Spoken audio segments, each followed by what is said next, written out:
Amados e queridos irmãos, recebam a paz do Senhor Jesus, pastor Davi Bueno, passando por aqui para a segunda parte, segundo tópico desta lição da Escola Bíblica Dominical. Estamos estudando a lição de número 5, fortalecido pela fé para combater o medo com coragem. Lição essa que será ministrada no dia 3 de maio desse ano corrente, na maior parte das igrejas da Assembleia de Deus Ministério Madureira. Nós estamos estudando esta lição da revista Editora Betel. Você pode adquirir pelo site da Editora Betel, e nós estamos falando sobre Neemias, restaurando muros, reconstruindo vidas e renovando propósitos. Lição essas que são comentadas pelo bispo Samuel Ferreira, e nós estamos aqui fazendo um resumão destas lições para ajudar na complementação da aula dos professores e também do esclarecimento de dúvidas de alunos da Escola Bíblica Dominical. Você que está chegando pela primeira vez, conheça o nosso canal, se inscreva, ative o sininho de notificação para não perder nenhum vídeo. Se possível, deixe o seu like, compartilhe esta mensagem, pois tudo isso é importante para nós, pois o YouTube ele entende que o nosso trabalho tem relevância, e com isso iremos alcançar mais pessoas através da propagação do Evangelho.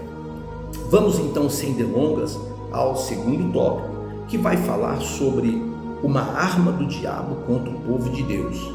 Ok? Então, aqui vai dizer, ao longo das Escrituras, o inimigo usa o medo para paralisar o povo de Deus. Foi assim com o relatório dos espias, que espalhou o pânico e atrasou a entrada em Canaã. Com o desafio diário de Golias, que intimidou Israel por 40 dias. 1 Samuel 17. Com a ameaça de Jezabel, que fez Elias fugir e desejar a morte. 1 Reis 19. A estratégia é sempre a mesma: ampliar o perigo, diminuir a fé e interromper a missão. Então, nesse segundo tópico, nós vamos ver o medo como uma arma do inimigo. Então, antes de tudo, é importante nós aqui afirmarmos com clareza: o diabo nem sempre precisa destruir. Às vezes, ele só precisa nos tentar, pelo menos, paralisar. É uma das armas mais eficazes para isso, e é o medo. O medo, ele confunde a nossa mente, enfraquece a nossa fé, ele distorce as realidades de promessas que Deus ele já fez para cada um de nós, e ele paralisa as nossas decisões. Então, onde o medo ele domina, precisamos entender que a fé ela perde a voz. Tópico 2.1. Senaqueribe usou o medo para desestabilizar Israel.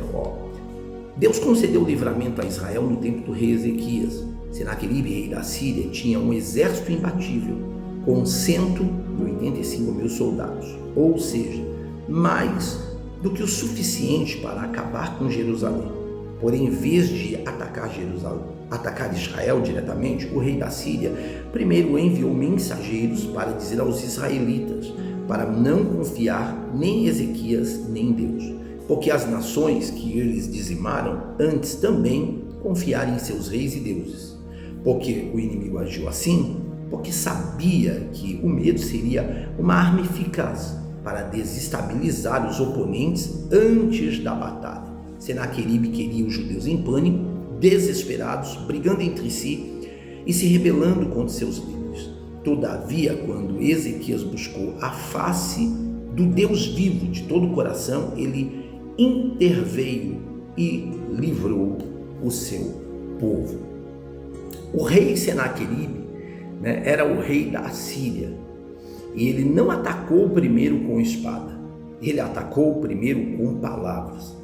Então ele enviou mensagens para desacreditar Deus, enfraquecer a confiança do povo e gerar pânico coletivo sobre a nação de Israel. Então ele dizia, em essência: não confiem no Senhor, vocês não serão livres. Então isso revela uma estratégia. Antes de vencer fisicamente, o inimigo ele tenta vencer-nos emocionalmente. Sabe, é por isso que eu sempre digo, e eu tenho alguns shorts gravados sobre a importância de nós não darmos ouvidos às palavras negativas, às palavras de calúnias, de difamações, às palavras pessimistas. Nós precisamos entender que toda palavra que se levanta contra nós, elas não nos definem. E precisamos entender que se alguém te calunia, se alguém fala de você, entenda que existe um cunho espiritual por trás disso. Existem pessoas que, mesmo sem perceber, acabam dando lugar para o inimigo da alma. E nós precisamos ter em mente que a última palavra, ela sempre será de Deus para a nossa vida. E as palavras negativas, volto a repetir, elas não definem e não podem definir quem nós somos. Então nós entendemos aqui que o rei Ezequias, dentro desse tópico que o bispo Samuel Ferreira ele coloca, ele fez algo poderosíssimo, levou a afronta diante de Deus, ou seja, ele orou, porque sabia que se tratava de algo literalmente espiritual. E segundo, ele confiou. A palavra de Deus mesmo já diz, Isaías 26:4, confiai perpetuamente no Senhor, porque o Senhor nosso Deus, ele é uma rocha eterna. Então, quando você confia em Deus, você está seguramente protegido, com seus pés firmados na rocha, sem ter nenhum tipo de condição de ser derrubado. Jeremias, ele diz no capítulo 17 e o versículo 7, que bendito é o varão que confia no Senhor e cuja a esperança é o Senhor. Resultado disso, Deus respondeu e derrotou o inimigo. Então, nós aprendemos aqui como lição que o medo cresce quando você ouve, ou seja, dá ouvidos ao inimigo, mas ele perde força quando você leva tudo para Deus e permite que Deus venha te justificar e que Deus venha trabalhar, agir e pelejar pela sua causa. Tópico 2.2. O medo paralisou Israel diante de Golias. Os filisteus e os israelitas estavam acampados no vale de Elar, quando Golias de Gate passou a desafiar Israel, pedindo um guerreiro capaz de enfrentá-lo em combate. 1 Samuel 17. Golias tinha quase 3 metros de altura e a Bíblia assim descreve a reação do povo de Deus. Ouvindo então Saul e todo Israel as palavras do filisteu, espantaram-se e temeram muito. Eles fugiam apavorados, ficaram ali paralisados pelo medo durante 40 dias. Foi nessa ocasião que Davi, o jovem cuja confiança em Deus era maior que o medo, enfrentou e venceu o gigante Golias na força do Senhor. O medo pode tornar-se uma prisão sem muros, se não reagirmos, porque só diminui de tamanho quando enfrentamos. Olha que interessante esse final do comentário do bispo Samuel Ferreira. O medo, ele pode tornar-se uma prisão sem muros, se não reagirmos, porque ele só diminui quando nós o enfrentamos. Que tremendo isso! Golias, ele não venceu Israel com espada, ele venceu também por intimidação diária durante 40 dias. Ele desafiava, ele provocava e ele ameaçava. O texto já deixa claro, Saul e todo Israel, que nós acabamos de ler, ficaram atemorizados. Então o exército ele estava armado, mas parado, treinado, porém travado, numerosos, mas dominados pelo medo. E aí não adianta ser numeroso, ser treinado e também estar armado. Aí quando nós olhamos para o texto diz que Davi ele surge. Davi não ignora o gigante, mas também não o supervalorizou. Ele enxergou diferente.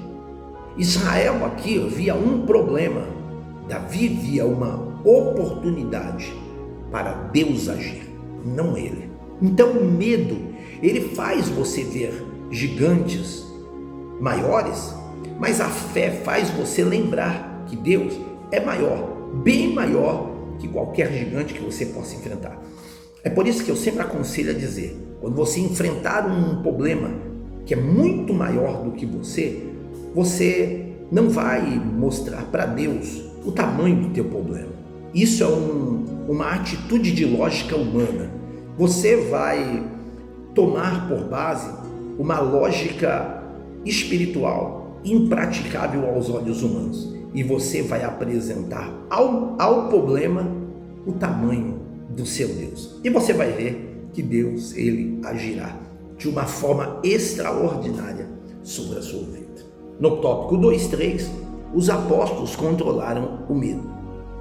Depois que Jesus foi assunto ao céu, os apóstolos pregaram o evangelho em Jerusalém e muitas pessoas se converteram. O ensino acompanhado de curas e milagres fazia com que cada vez mais pessoas tivessem interesse em ouvi-los. Mesmo assim, não demorou muito para que a perseguição chegasse. Vemos que o sumo sacerdote mandou prender os apóstolos, mas um anjo tirou miraculosamente da prisão. E o que eles fizeram depois disso? Fugiram apavorados. Eles se esconderam, não foram pregar no templo. Então, o sumo sacerdote mandou buscar os apóstolos que foram ameaçados pelos líderes de Israel e espancados. Depois dessa experiência negativa, poderíamos supor que eles viveriam de uma forma discreta, evitando aborrecer os maiorais de Israel. Contudo, não foi isso que aconteceu. Pelo contrário, os apóstolos saíram de lá alegres por terem sofrido por amor a Jesus. Aleluia. Então, este é o comentário do bispo Samuel Ferreira. Então, nós entendemos aqui que depois da ressurreição, os apóstolos, eles foram ameaçados, perseguidos e até mesmo intimidados. A ordem é clara: não falem mais sobre o nome de Jesus. Mas a resposta deles é que mostra a firmeza. Mais importa obedecer a Deus do que obedecer aos homens. Então, assim, eles sentiram pressão, mas não cederam em momento algum o medo. Então, o segredo deles não era a ausência de medo, era a convicção que era maior do que o medo. Então, eles fizeram 3 coisas poderosíssimas. Eles permaneceram primeiro na palavra, confiaram em tudo que Cristo os ensinou na sua trajetória de 3 anos. Oraram por ousadia e continuaram pregando o evangelho. Resultado disso, o medo não os paralisou, muito pelo contrário, o medo os impulsionou a terem experiências gigantescas com o Senhor nosso Deus. Sendo assim, nós terminamos aqui esse tópico 2 e eu espero poder ter sido útil a você através da propagação do Evangelho. Deus abençoe.